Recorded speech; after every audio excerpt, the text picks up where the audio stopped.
Apa tuh?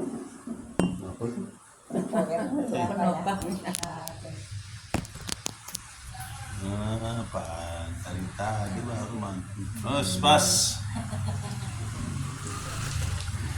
Kembali lagi kita perbanyak syukur kita kepada Allah Subhanahu wa Ta'ala dan mengucapkan Alhamdulillahirabbil alamin. Lanjutannya adalah ala kulli halin.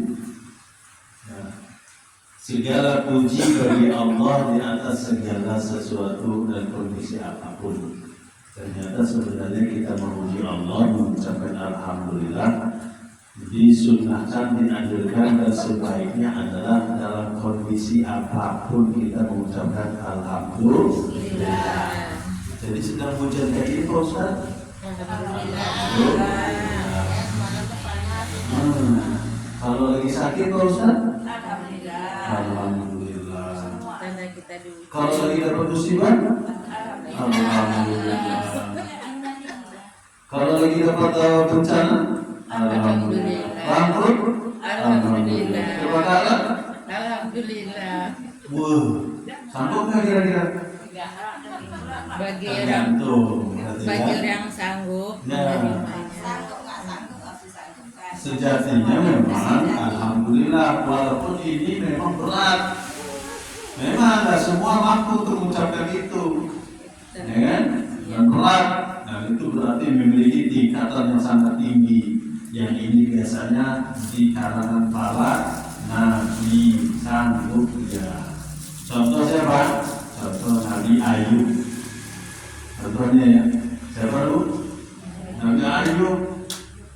Ya, kita kan mampu mengucap Alhamdulillah ketika kita sedang mendapatkan kenikmatan, ya kan, dilantik jadi anggota DPR, misalkan, Alhamdulillah, ya kan, naik pangkat misalnya, Alhamdulillah, ya kan, terus lagi usahanya berjalan lancar, Alhamdulillah, itu umum tuh seperti itu.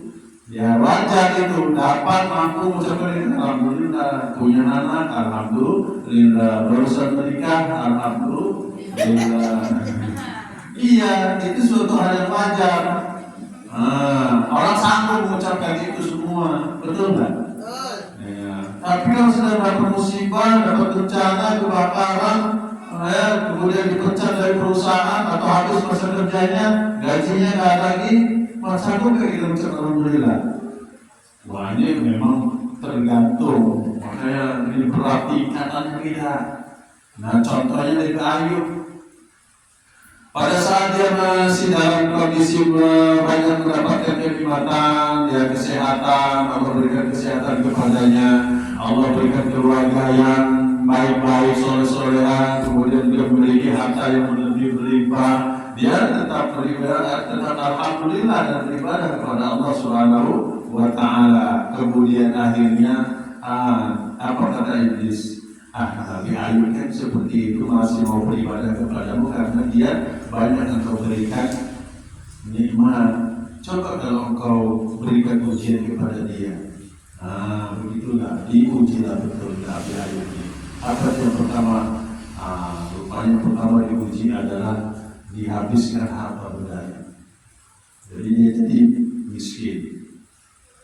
Tapi umumnya Nabi Ayub masih tetap dia beribadah dan taat kepada Allah Subhanahu wa Ta'ala. Tak sedikit pun berkurang nilai keyakinan dan keimanan dia kepada Allah Subhanahu wa Ta'ala.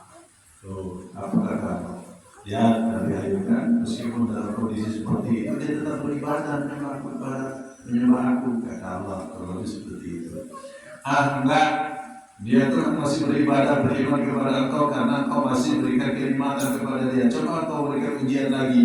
Katanya pula diuji lagi Nabi Ayub. Apa ujinya?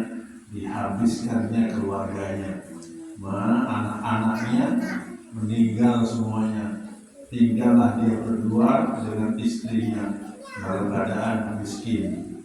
Nabi Ayub, tapi Nabi Ayub tak sedikit pun tak berkurang keimanan, keyakinan dan ibadah dia kepada Allah Subhanahu wa Ta'ala. Lihat Masih kan? Dia beribadah padaku, masih dia beriman kepadaku, masih sujud dia kepadaku. Kata Allah kepada iblis, enggak, dia itu karena masih bersujud beriman kepada engkau karena dia masih engkau berikan nikmat kepadanya. Coba engkau berikan cabut nikmat kesehatan kepadanya. Betul lagi cabut nikmat kesehatan, sakit dia sampai sakitnya pun benar-benar menghabiskan seluruh badannya, tapi dia tetap bersyukur dan bersujud kepada Allah.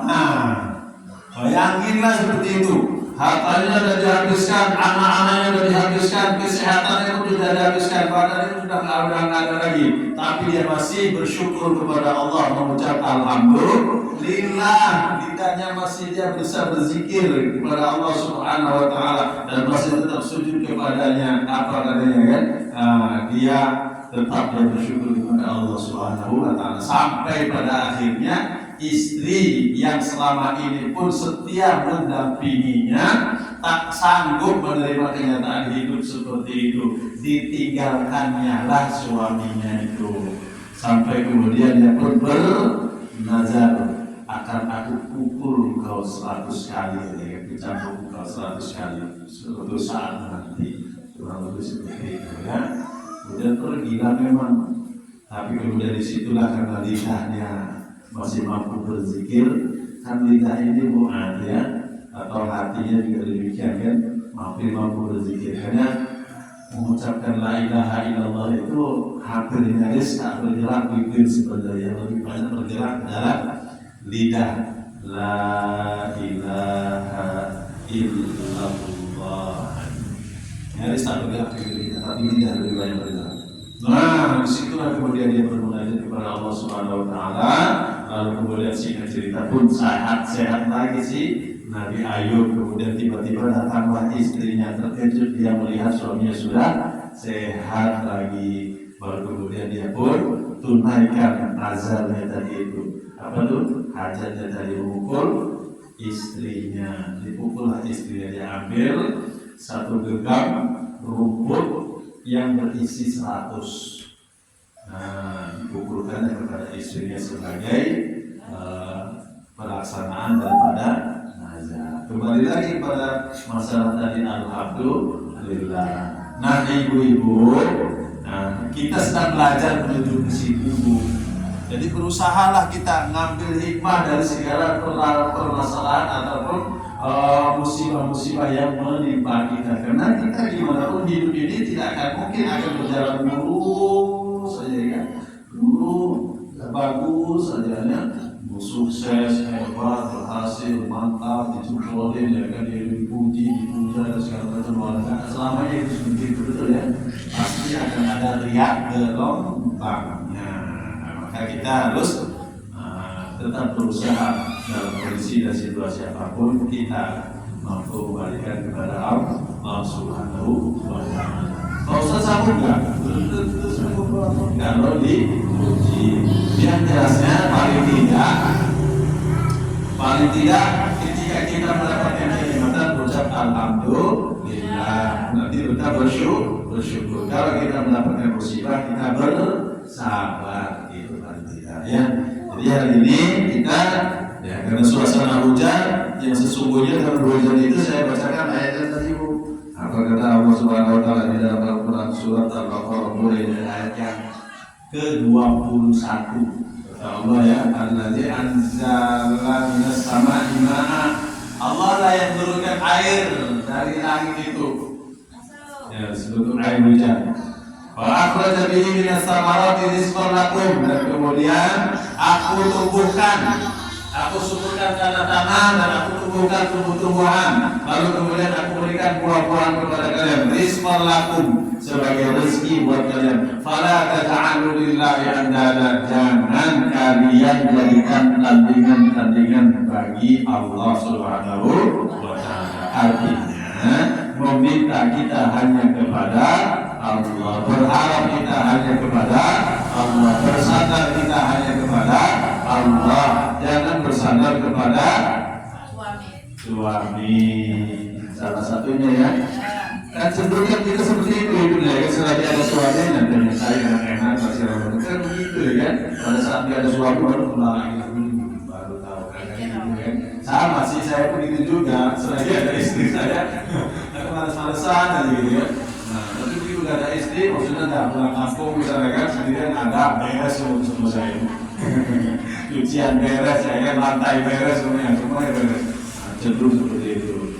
Oke, baik itu dia sebagai